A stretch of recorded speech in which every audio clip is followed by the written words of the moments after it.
अस्सलाम वालेकुम। Open mic cafe में मैं हूं आपकी होस्ट डॉक्टर रूपा। नाज़रीन, हुकूमती निज़ाम को चलाने में ब्यूरोक्रेट्स का बहुत ज़्यादा किरदार होता है। पाकिस्तान में इन सिविल सर्वेंट्स को बहुत ज़्यादा मराद दी जाती हैं, लेकिन इन पर्क्स एंड प्रिविलेजेस को हमने हमेशा अब्यूज़ होते देखा है। हुकूमत इसकी रोकथाम के लिए कोई किरदार अदा करती है या कोई रिफॉर्म्स होने चाहिए या ऑलरेडी मौजूद हैं? इसके ऊपर आज के शो में बात करेंगे अपने पैनलिस्ट से और डमी म्यूजियम से आए चंद गेस्ट से। अस्सलाम वालेकुम। वालेकुम अस्सलाम। कैसे हैं आफ्ताब? आप ठीक ठाक हैं? एफएस जी आप सही हैं जनाब? अब मिस्टर एंड मिसेस फरमान बिलग्रामी।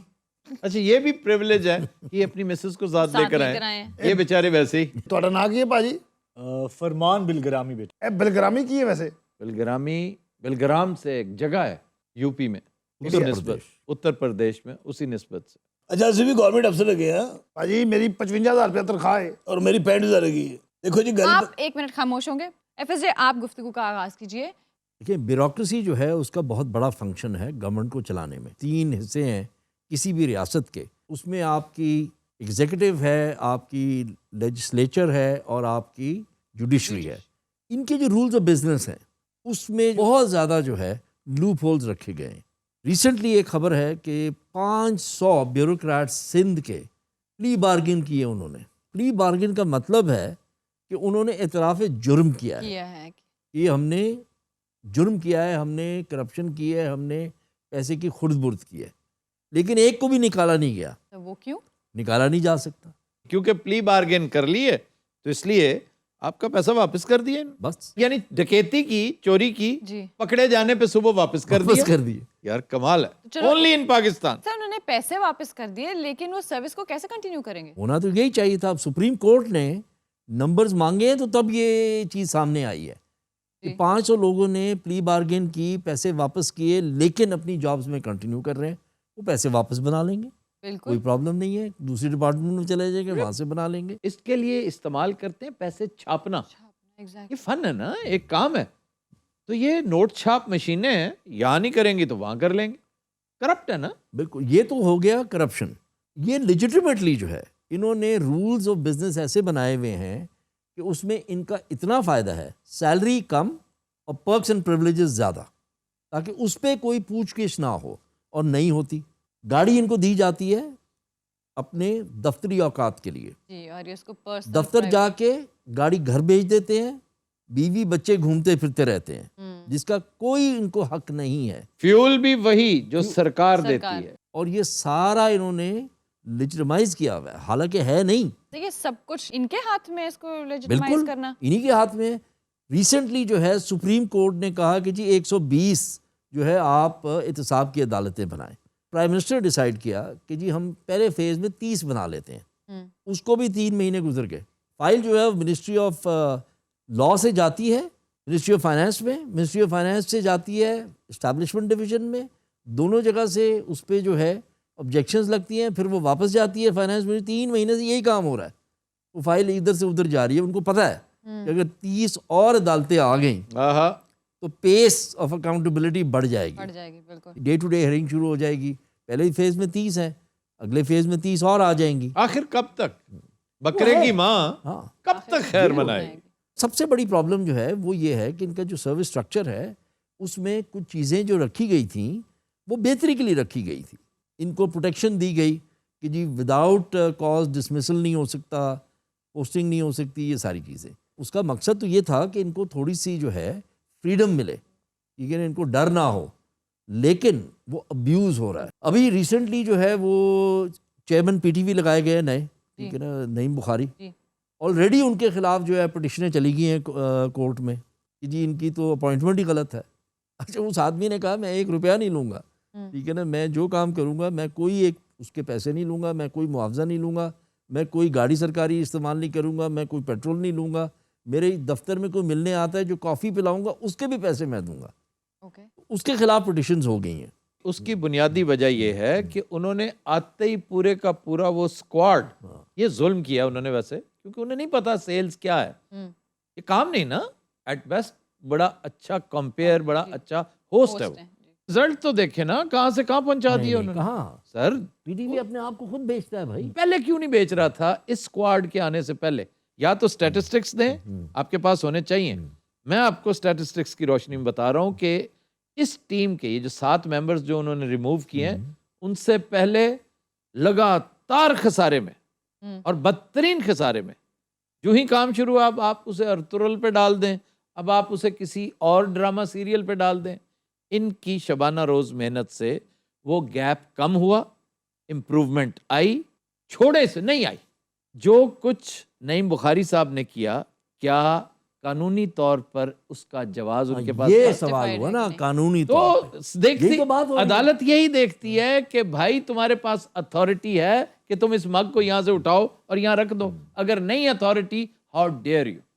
वो ठीक है भाई, यही तो बात हो रही है। अब उस पे होगा क्या कि ऑलरेडी मरा हुआ इदारा, जिस पर सिर्फ ये नहीं होगा कि वो बहाल होंगे, वो 1-1 अरब रुपया डैमेजेस क्लेम करेंगे, फिर अच्छे रहोगे। ये है सूरत हाल। यही तो बात हो रही है कि जो रूल्स बने हुए हैं, रूल्स ऑफ बिजनेस जो बने हुए हैं, वो उसमें इतने लूप होल्स हैं कि जब भी आप किसी को हटाने जाते हैं उसकी परफॉर्मेंस पे किसी वजह से, तो वो मुश्किल हो जाती है। तो ये तो होने नहीं देंगे अपने खिलाफ कोई रूल्स अकाउंटेबिलिटी के लिए, चेक एंड बैलेंस के लिए। सो इज देयर एनीवन कि इनके ऊपर होल्ड लाए या फिर इसको वाकई में एक दफा देखें इन रिफॉर्म्स के लिए? लेजिस्लेचर का काम है, सो वेयर ठीक है इज द ना? वो लेजिस्लेशन? करना चाहिए ना, वो नहीं कर रहे। किस वजह से? जो बैगेज लेके आ रहे हैं पॉलिटिशियंस के, जो बैगेज हैं, जी। उसकी वजह से बात नहीं हो रही। एक तरफ कहते हैं कि जी हमारे साथ मुज़ाकरात करें, दूसरा कहता है मैं एनआरओ नहीं दूंगा, ठीक है ना? तो मुज़ाकरात किस चीज़ के होने हैं? मुज़ाकरात तो लोगों की भलाई के लिए होने चाहिए, जी ठीक है बिल्कुल। ना? मकसद उनका ये है। इस बकबक से जान छूटती है तो सारी तवज्जो एक चीज पर फोकस होती है कि हमारे इलाके में फंड्स कहाँ से आएंगे, कितने आएंगे, सबको फिक्र इसकी होती है। इससे कतई नजर कि आपने वादे किए थे कि हम इन चीजों पर कानून साजी करेंगे, यार और कुछ ना करो, पूछो तो सही। जो हमारा आज का मौजू है कि एक कमिश्नर है एक डिवीजन का, ये कहाँ लिखा हुआ है कि उसके घर का साइज 18 कनाल पर हो? एक बड़ी सिंपल सी थ्योरी है कि जी इनकी तनख्वाहें बढ़ा दें, आप मराद ख़त्म कर दें, कोई पर्क कोई प्रिविलेज ना हो, तनख्वाह ज़्यादा कर दें। तनख्वाह में इजाफा कर दें। स्कीम आई कि जी ये गाड़ियाँ जो हैं इनके पास, ये ख़रीद सकते हैं, ठीक है ना? वो इनको अच्छी प्राइस पे गाड़ियाँ बेच दी जाए, गाड़ियाँ भी ले ली और फिर और गाड़ियाँ जो हैं वो भी रिक्विजिशन करवा ली। जब भी PC1 लिखा जाता है किसी भी प्रोजेक्ट के लिए, उसमें ये एक 4 व्हीलर ज़रूर डालते हैं। वाह। अब 1.25 करोड़ की वो एक गाड़ी होती है। क्या है सर, हमें ऐसी जगहों पे जाना पड़ता है? बिल्कुल, जो पिछले चीफ इलेक्शन कमिश्नर थे उन्होंने भी यही कहा था कि मुझे जाना पड़ता है। सर इनकी पर्क्स एंड प्रिविलेजेस में शामिल क्या क्या होता है? इनकी पर्क्स एंड प्रिविलेजेस में क्या चीज़ शामिल नहीं है?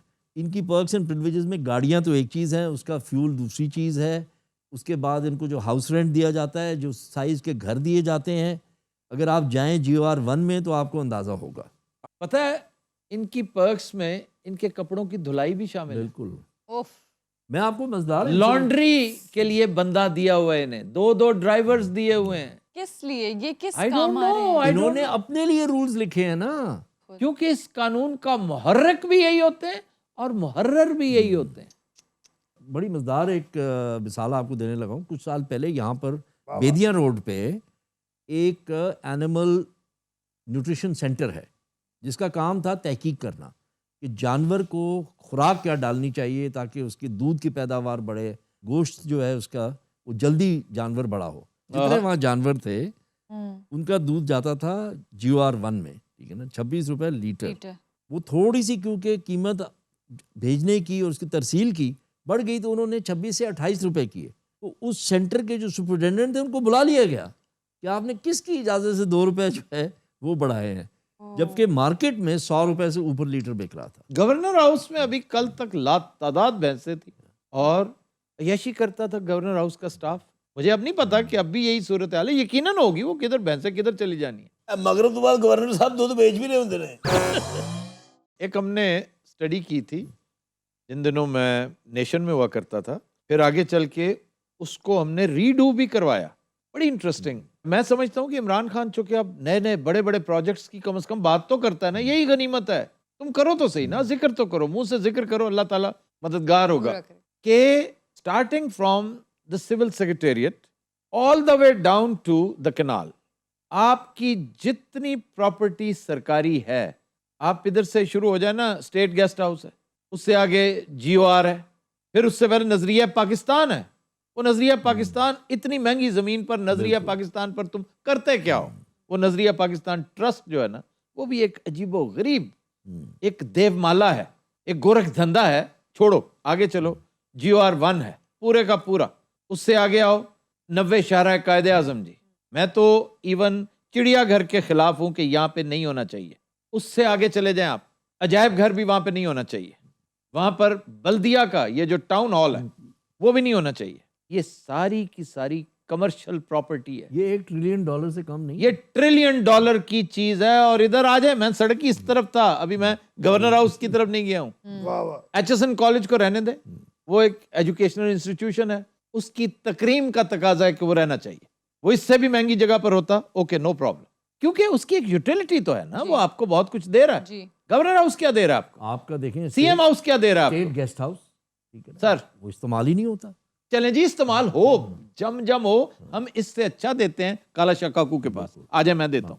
हाँ बिल्कुल, यही है। एक इससे ट्रिलियंस कमाए, अपने कर्जे उतारें, कुछ काम ऐसा कर जाए। और इसका ट्रिकल डाउन इफेक्ट देखिएगा। मियां वाली में जो डेप्यूटी कमिश्नर का घर है, SP का घर है, सरगोदा में, बहावलपुर में, बहावल नगर में, ये मैं इसलिए कह रहा हूं, हमने जो स्टडी कंडक्ट की थी, ये सबसे बड़े साइजेस थे। बिल्कुल।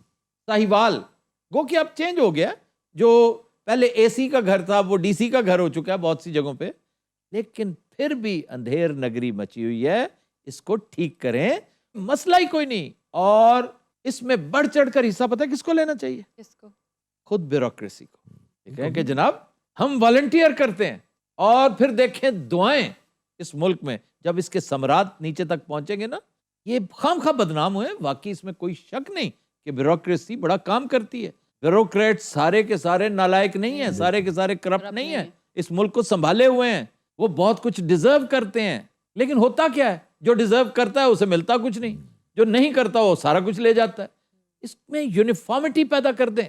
एक चीज है जिसको आप बिल्कुल टैबू करार दे दें कि ये स्टेट प्रॉपर्टी है, इसको छेड़ना ही नहीं आपने, और बिजनेस डिस्ट्रिक्ट बनाकर तमाशा देखिए पूरे का पूरा माल रोड, यहां पर मल्टीनेशनल्स के ऑफिसेज आ जाए, बिल्कुल। रेस्टोरेंट्स आए, ये कार फ्री जोन बना दें, ऊपर से कवर कर दें। ये आपकी MM आलम रोड से 10 टाइम्स ज्यादा शानदार जगह है। और उसी आर्किटेक्चर को रिजुविनेट करें, उसको स्ट्रेंथन करें, वही पुराना विक्टोरियन। और मैं कहता हूं पाकिस्तान की शांज़ेलीज़े ये बन जाए।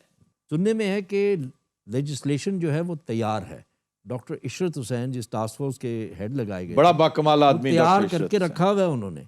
सिर्फ जो है वो, क्योंकि असेंबली से वो चीज़ें पास होनी है, वो इंतज़ार किया जा रहा है सेनेट के इलेक्शन का। जो ही सेनेट में मेजॉरिटी आती है इस गवर्नमेंट की और उसके इत्तेहादियों की, तो ये लेजिस्लेशन जो है बड़ी स्पीड से मूव होगी। चलें, ये FSJ ने अच्छी बात बताई है। मैं तो इसे नवीद मसरत समझता हूँ कि जो ही हाउस में इनकी काउंट पूरी हुई, अल्लाह ने चाहा, तो बहुत सारे इनकलाब आफरी काम होंगे।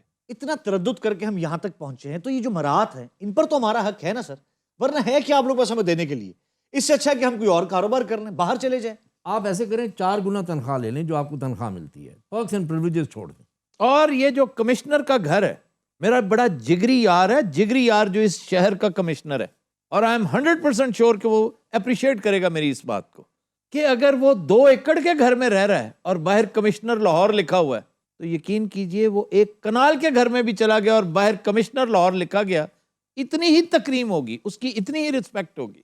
अगर वो एक नेकनाम अफसर है, अगर लोग उसकी इज्जत करते हैं, अगर वो फलाही काम करता है, अगर अपने आप को वाकई खादिम समझता है, और अगर उसने सांप बन के बैठना है तो उसे गवर्नर हाउस में बिठा दो, उसे किसी गुंबद के नीचे बिठा दो, बकिंगम पैलेस में बिठा दो, लोग पसंद नहीं करेंगे। आपका सबसे बड़ा अलमिया भाईजान पता है क्या है? जी हुक्म कीजिए। आपसे लोग नफरत करने लग गए हैं, क्योंकि बहुत सारों का गंद आपके खाते में डाला जा चुका है। उस नफरत को कम करने की कोशिश करें, और कैसे? ईसार से स्टार्ट गिविंग, ये काम करें। देखो जी, ਉਹਨਾਂ ਦਾ ਕਨਾਲ ਤੇ ਘਰ ਆ ਗਿਆ, ਸਾਡਾ ਵੀ ਤਾਂ ਕੋਈ ਸੋਚੋ ਅਫਤਾਬ ਸਾਹਿਬ, 3-3 5-5 ਮਰਲੇ ਦੇ ਘਰ ਨੇ। 3 ਮਰਲੇ ਦਾ ਘਰ ਹੈ ਭਾਜੀ, 6 ਬੱਚੇ ਨੇ ਮੇਰੇ। देखें, अगर उनका घर कनाल पे आएगा ना, हाँ जी। तो आपके वज़रा का घर भी कनाल पे, 2 कनाल पे आएगा। ये नहीं कि वो 4-4 8-8 कनाल पे रहें और ये कनाल पे आ जाए। ਇਹ ਭਾਈ ਜਿਵੇਂ ਥੱਲੇ ਆਂਡੇ ਸਾਨੂੰ ਫੱਟੇ ਥੱਲੇ ਸੌਣਾ। नहीं, आप तो सरकारी घरों में रहते ही नहीं है, क्वार्टर में रहते हैं आप। ਸਰਕਾਰੀ ਕੁਆਟਰ ਹੈ ਮੇਰਾ। आप तो ऑलरेडी क्वार्टर में रहते हैं, उससे नीचे उससे छोटा क्या होगा? ਹੁਣ 8 ਬੱਚੇ ਨੇ, ਛੋਟਾ ਜਿਹਾ ਕੁਆਟਰ ਹੈ, ਮੈਂ ਕੀ ਕਰਾਂ? ਯਾਰ ਛੋਟਾ ਹੈ ਤੇਰਾ ਕੁਆਟਰ, 8 ਬੱਚੇ ਤੂੰ ਕੁਆਟਰ ਚ ਵਾੜੇ ਕਿਵੇਂ? क्या कहने डॉक्टर साहबा? मैं तो हैरान हो रही हूँ आप लोगों की गुफ्तगू सुन के, किस कदर लायकानी गुफ्तगू करते हैं आप लोग। ਅੱਬਾ ਇਹਦਾ ਬੜਾ ਸ਼ੌਕ ਸੀ ਮੈਂ ਡਾਕਟਰ ਹੁੰਦਾ। ਅੱਜ ਜੇ ਮੈਂ ਡਾਕਟਰ ਹੁੰਦਾ ਨਾ, ਹਾਂ तो दुनिया का एतबार उठ जाना था। ਯਾਰ ਮੈਨੂੰ ਗੱਲ ਪੂਰੀ ਤੇ ਕਰ ਲੈਂਦੇ ਹੋ। होनी ही नहीं चाहिए, अगर आप डॉक्टर होते तो मैं डॉक्टरी छोड़ देती। मेरे लिए इतनी बड़ी कुर्बानी। वो एहतजाजन छोड़ देती, तुम जैसा फजूल खच्चर सिफत इंसान, अब वो तो डॉक्टर हो ही नहीं सकता। क्यों जी? ਤੈਨੂੰ ਕਹਿ ਰਿਹਾ ਖੱਚਰ, ਮੈਂ ਕਿੱਥੋਂ ਖੱਚਰ ਲੱਗ ਰਿਹਾ? ਮੇਰੇ ਅੱਬਾ ਜੀ ਬਹੁਤ ਲਾਜਾਨੀ ਗੁਫ਼ਤਗੂ ਕਰਦੇ ਸੀ ਭਾਈ, ਜਿੱਥੇ ਜਾਂਦੇ ਸੀ ਉਹਨਾਂ ਨੂੰ ਚਪੇੜਾਂ ਪੈਂਦੀਆਂ ਸੀ, ਔਰ ਇਸ ਕਦਰ ਬੇਤੁਕੀ ਔਰ ਬੇਟੈਮੀ ਗੱਲ ਕਰਦੇ ਸਨ, ਤੌਬਾ ਤੌਬਾ। ਇਹ ਸਜਾਦ ਤੋਹਫਾ तो चीज कोई नहीं। ये गिटारिस्ट ਹਾਂਜੀ, यार इतना नफीस आदमी है वो। ਲੇਕਿਨ ਤੁਸੀਂ ਉਹਦੇ ਮੂੰਹ ਦਾ ਸਾਜ਼ ਨਹੀਂ ਵੇਖਿਆ। हाँ बेबहल बात कर लेते हैं बाज़ औक़ात वो। ਕਿਆ ਕਹਿਣ? ਮਾਂ ਬਾਪ ਦੇ ਕੀ ਖਾਬ ਹੁੰਦੇ ਨੇ। ਮੇਰਾ ਅੱਬੂ ਕਹਿੰਦੇ ਸੀ ਕਾਸ਼ ਤੂੰ ਪਾਇਲਟ ਹੁੰਦਾ। ਮੇਰੇ ਅੱਬੂ ਮੈਨੂੰ ਕੁਝ ਬਣਾਉਣਾ ਚਾਹ ਰਹੇ ਸਨ। ਔਰ ਇਹ ਐਂਡ ਤੇ ਖੁਸਰਾ ਜਿਹਾ ਬਣ ਗਿਆ। ਹਰ ਬੰਦੇ ਦੇ ਖਾਬ ਹੁੰਦੇ ਨੇ, ਖਾਹਿਸ਼। ਮੈਂ ਬੜਾ ਦਿਲ ਲਾ ਕੇ ਪੜਿਆ। ਹਾਂਜੀ, ਮੈਂ ਕਿਹਾ ਵੱਡਾ ਅਫਸਰ ਬਣਾਂਗਾ। ਮੈਂ ਸਟਰੀਟ ਲਾਈਟ ਦੇ ਥੱਲੇ ਬਹਿ ਕੇ ਪੜਿਆ, ਹਾਲਾਂਕਿ ਸਾਡੇ ਘਰ ਲਾਈਟ ਹੁੰਦੀ ਸੀ। वहाँ क्यों पड़े? ਉੱਥੇ ਬਹਿ ਕੇ ਵੀ ਭੁੰਡੀ ਕਰੀਦੀ ਸੀ, ਹੋਰ ਕੀ। देखो तुम में और उनमें फर्क, तुमने उस दौरान पुंडी कर ली। ਇਹ ਇਸ ਦੌਰਾਨ ਕਰ ਰਹੇ। ਅੱਬਾ ਇਹ ਤਾਂ ਬੜੀ ਖੁਆਇਸ਼ ਸੀ ਕਿ ਮੈਂ ਇੰਜੀਨੀਅਰ ਹੁੰਦਾ। ਇਹਦੇ ਅੱਬੇ ਨੇ ਹਰੇ ਤੇ ਕੋ ਕਿਹੜਾ ਬੰਬ ਬਣਵਾਉਣਾ ਸੀ। ਅੱਛਾ ਇੰਜੀਨੀਅਰ ਨਾ ਬੰਬ ਨਹੀਂ ਬਣਾਉਂਦੇ। नहीं, नहीं बनाते हैं, न्यूक्लियर इंजीनियर होते हैं। तुम्हें किस इडियट ने कहा कि नहीं बनाते? ਇਹਨੇ ਸਾਰਾ ਡਾਕਟਰ ਕਦੀਰ ਖਾਨ ਇੰਜੀਨੀਅਰ ਨਹੀਂ? वो मेटलर्जिस्ट है। ਅੱਛਾ, मेटलर्जी हाथ, लोहे दा? मिसाइल टेक्नोलॉजी है, मेटलर्जी में आती है, फिजिक्स एंड मेटलर्जी। ਅੱਛਾ ਮੈਂ ਜਦੋਂ ਇੰਜੀਨੀਅਰਿੰਗ ਸ਼ੁਰੂ ਕੀਤੀ ਨਾ, ਮੈਨੂੰ ਤੇਜ਼ਾਬ ਦੇ ਨਾਲ ਮੈਟਲਰਜੀ ਹੋ ਗਈ ਸੀ ਪੂਰੀ ਜਿਸਮ ਦੀ। ਐਡਾ ਤਫੜ ਬਣ ਗਿਆ। ਓਏ ਹੋਏ। ਮੇਰਾ ਸ਼ੌਕ ਸੀ ਪਾਣੀ ਕਰੈਕਟਰ ਬਣਨ ਦਾ ਅਸਲ 'ਚ। ਹਾਂ। ਮੈਂ ਬੜੀ ਕ੍ਰਿਕਟ ਖੇਲੀ ਧੁੱਪੇ, ਜੂਨ ਜੁਲਾਈ ਦੇ ਮਹੀਨੇ 'ਚ। ਪੈਡ ਬੰਨਣੇ, ਹਾਂਜੀ, ਹੈਲਮਟ ਪਾਉਣਾ, ਗਲਵਜ਼ ਪਾ ਕੇ ਧੁੱਪੇ ਲੱਗੇ ਰਹਿਣਾ। ये टेबल टेनिस है। ਇਹ ਪੈਡ ਪਾ ਕੇ ਟੇਬਲ ਟੈਨਿਸ ਇਹਦੇ ਅੱਬੇ ਨੇ ਦੱਸਿਆ ਨਹੀਂ ਸੀ ਪੈਡ ਪਾ ਕੇ ਕਰਨਾ ਕੀ ਹੈ। ਗੱਲ ਪਤਾ ਕੀ ਹੈ, ਪਾਏ ਨੇ ਸਰਕਾਰੀ ਨੌਕਰੀ 'ਚ ਕੁਝ ਨਹੀਂ ਪਿਆ, ਹੁਣ ਪ੍ਰਾਈਵੇਟ ਜੌਬ ਕਰਨੀ ਕੋਈ, ਵਾਹ ਢਾਬਾ ਬਣਾ ਲੈਣਾ ਆਪਣਾ, ਜ਼ਾਤੀ ਖਾਣੇ ਵੀ ਬਣਾ ਲੈਣਾ ਮੈਂ। ਬੜਾ ਅੱਛਾ ਕੁੱਕ ਹੈ। बिजनेस से अच्छी कोई चीज नहीं। ਹਾਂਜੀ, ਯਕੀਨ ਕਰੋ। अगर आपने नेक नियति और मेहनत से काम करना है तो बिजनेस इज द बेस्ट। ਇਸ ਤੋਂ ਅੱਛੀ ਗੱਲ ਹੀ ਕੋਈ ਨਹੀਂ। ਅਫਤਾਬ ਸਾਹਿਬ ਅੱਗੋਂ ਹਾਲਾਤ ਇਹੀ ਆ ਰਹੇ ਨੇ। ਇਹ ਦੇਖੋ ਨਾ, ਇੱਕ ਨਵਾਂ ਸ਼ੀਸ਼ਾ ਛੱਡਿਆ ਹੈ, ਤੁਸੀਂ ਸੁਣਿਆ? ਪੈਨਸ਼ਨ ਵੀ ਮੁਕਾਣ ਰਹੇ ਨੇ। हाँ जी, ਅਸੀਂ ਬੁੱਢੇ ਹੋਏ ਤੇ ਅਸੀਂ ਮੰਗਣਾ ਹੈ ਜਾ ਕੇ ਸੜਕਾਂ ਦੇ ਉੱਤੇ। नहीं नहीं, उसके एवज आपको बहुत कुछ दिया जाएगा, ऐसी कोई बात नहीं। आपकी सैलरी बढ़ेगी। जी जी, आप हमसे अभी ले लें, प्लीज दे दे बाद आप, में। दे दे, खुदा का वास्ता। एफएजे आप तो देना प्लीज। ये जब मैं 200 क्लीन लेके आया हूँ कहाँ से? कंधार तो। कंधार के कालीन मशहूर नहीं है। ਇਹ ਭਾਈ ਉੱਥੋਂ ਹੀ ਲਿਆਇਆ, ਮੈਨੂੰ ਨਹੀਂ ਪਤਾ ਹੁਣ ਉੱਥੇ ਮਸ਼ਹੂਰ ਕਿਹੜਾ। हाँ, रास्ता कंधार से ही था। ਆ ਲੈ, मैं जानना चाहता हूँ कहाँ से आते थे ये कालीन कहाँ से आते थे? ये मैं बता चुका हूँ खबरयार में। ਮਿਸਰ ਤੋਂ, ਮਿਸਰ ਤੋਂ। नो, मिस्र से आते हो तो अफगानिस्तान कैसे जाएंगे? ਭਾਈ ਨੂੰ ਉਦੋਂ ਕਿਉਂ ਐਡੇ ਮੈਪ ਹੁੰਦੇ ਸਨ, ਪਾਗਲ ਜਿਹੇ ਲੋਕ ਹੁੰਦੇ ਇਧਰੋਂ ਦੀ ਆਏ। स्पेन से आते थे जी। नहीं नहीं, स्पेन से भी आए तो सेंट्रल एशिया, अफगानिस्तान कैसे जाएंगे? Central Asia, he is right, Central Asia, लेकिन what is the country? Bukhara, no, तालीम। अभी नाम लिया गया है उस मुल्क का।